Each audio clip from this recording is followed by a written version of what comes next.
Renting versus owning a home. The real math. Introduction. Anna and Bruno's dilemma. Imagine two people, Anna and Bruno. They live in the same city, have the same income, and are eyeing the same house. A simple, mid-range house, nothing luxurious, but comfortable. The difference lies in the contract they sign. Anna decides to rent. Bruno decides to buy. On the first day, both believe they made the smartest choice. Anna thinks, renting is cheaper, I'm not tied down, I can move whenever I want. Bruno thinks, buying is expensive, but each payment brings me closer to owning something. But did they really do the math? That's where the real math comes in, the raw, unfiltered mathematics that shows what each decision means in their wallets and lives over the years. 1. The beginning of the journey. Anna signs a rental contract. The monthly payment is less than the installment of a mortgage. She leaves the real estate agency feeling light and calm, thinking, if there's a problem, I'm not stuck. I can move house, I can move neighborhood, I can move city. Total flexibility. Bruno, on the other hand, signs a 30-year mortgage. The payment is heavy. He feels the impact right from the first month. But he leaves the real estate agency with a feeling of building something. This house is mine. Each payment brings me closer to the deed being in my name. On day 1, Anna seems to be winning. Her pocket is lighter. Bruno feels the weight. But the game isn't decided in the first month. 2. The first years, the illusion of comfort. For the first 3 years, Anna religiously pays rent. The contract provides for annual adjustments based on the inflation index. It seems like a small amount, but in 3 years the value has already increased. What was 1,500 Brazilian reals per month became 1,700 Brazilian reals. Bruno, in those same 3 years, paid higher installments. The outstanding balance is still high, and the property lost value initially, natural depreciation. He looks at the statement and thinks, was it worth it? Psychologically, Anna is comfortable. Bruno is anxious. But the math hasn't been done yet. 3. The turning point. Assets versus receipts. We've reached the 5th year. Anna is still paying rent. The amount is already at 2,000 Brazilian reals per month. She realizes that, despite years of paying, she has nothing in her name. If she wants to leave, she leaves empty-handed. Bruno, in the 5th year, still has a lot of financing ahead of him. But something has changed, the outstanding balance has decreased, and the property has started to appreciate.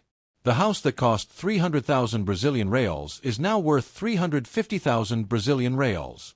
He hasn't finished paying yet, but he already has assets. Here begins the fundamental difference. Every real Anna pays is an expense. Every real Bruno pays is an investment. 4. Hidden costs. What nobody talks about. Of course, there's no perfect choice. In renting, the hidden costs are annual adjustments, administration fees, and lack of stability. In buying, the hidden costs are maintenance, taxes, and unexpected renovations. Anna doesn't need to worry about painting, leaks, or the roof. That's the owner's problem. But she can never renovate the way she wants. Bruno needs to pay property taxes, replace the roof, and take care of maintenance. But each improvement increases the value of the property. 5. Long-term, 10 years difference. After 10 years, Anna paid about 240,000 Brazilian reals in rent. And she has nothing. If she wants to continue living there, she needs to renew the contract and keep paying.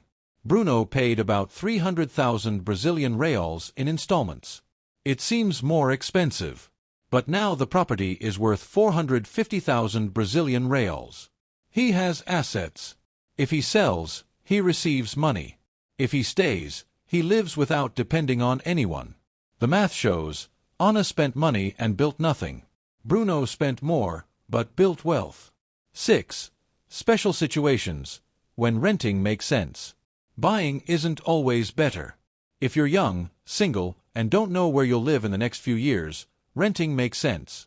If you have a family, want stability, and are thinking long-term, buying makes sense. The mistake isn't renting or buying. The mistake is deciding only by looking at the monthly cost. 7. Expansion. 20 years, 30 years, a lifetime. Now let's stretch the timeline. 20 years of renting. Ana paid almost 600,000 Brazilian reals. Nothing in her name. 20 years of financing. Bruno has already paid off the house. The property is worth 700,000 Brazilian reals. He lives there paying nothing but maintenance. 30 years of renting. Ana spent over 1 million Brazilian reals. 30 years of buying. Bruno owns his own home, has assets, and financial freedom. This is the life-changing difference. 8. Conclusion. The number that really matters. Ultimately, what matters isn't the monthly payment or the rent. What matters is the total cost over the years and what you have at the end. Ana and Bruno started out equal. 10 years later, Ana has receipts.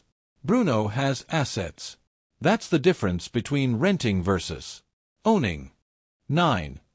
The psychological impact, security versus freedom. Money is only one part of the equation. There's also the emotional side. Ana, who rents, feels freedom. If she wants to move to a different neighborhood, a different city, or even a different country, she can. The rental contract doesn't bind her for decades. But this freedom comes at a price, a lack of security. Every year, she depends on the owner's decision. If the owner wants to sell, she has to leave. If the rent goes up too much, she has to look for another place. Bruno, who bought, feels security. He knows that no one will knock on his door asking him to leave. The house is his. But this security comes at a cost, less flexibility. If he wants to move to another city, it's not enough to just pack his bags. He needs to sell or rent the property, deal with bureaucracy, and this can take months. This psychological difference is as important as the numbers. Renting is like living with a packed suitcase. Buying is like putting down roots. 10. Crisis scenarios, when life changes. Let's imagine two crisis scenarios. Ana loses her job. The rent continues to arrive every month. If she doesn't pay, she could be evicted. But since she doesn't own property, she can move to a cheaper place quickly. Bruno loses his job. The mortgage payments continue to arrive. If he doesn't pay, he could lose his house. But he has an asset. He can sell the property, pay off the debt, and still have some money left over. Here we see another difference. Renting offers flexibility in difficult times, but doesn't create equity. Buying creates equity, but requires discipline to avoid losing everything. 11. The effect of inflation. Inflation is a detail that completely changes the game. In renting, annual adjustments cause the value to constantly rise. What seemed cheap at the beginning becomes expensive after a few years. In buying, the payment is fixed if it's a fixed-rate mortgage. This means that, over time, the weight of the payment decreases relative to the salary. The property also tends to appreciate with inflation. In other words, renting works against you. Buying works in your favor. 12. International comparisons. In countries like Germany and Switzerland, renting is very common. Why? Because there, rental contracts are stable, long-term, and adjustments are controlled. The tenant has almost as much security as the landlord. In Brazil, the US, and many other countries, rent is unstable. The owner can ask for the property back, adjustments are high, and insecurity is great. Therefore, in these markets, buying is usually more advantageous in the long term. 13. The 30-year calculation. Let's put some concrete numbers. Ana pays 2,000 Brazilian reals in rent per month.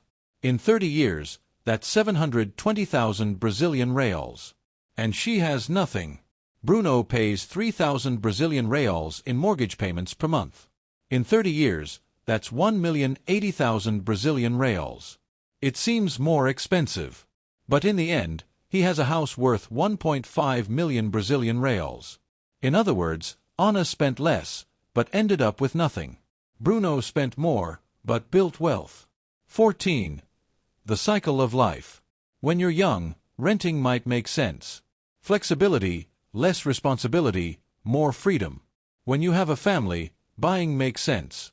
Stability, security, wealth. In retirement, the difference explodes. Those who rented their whole lives continue paying rent with their retirement.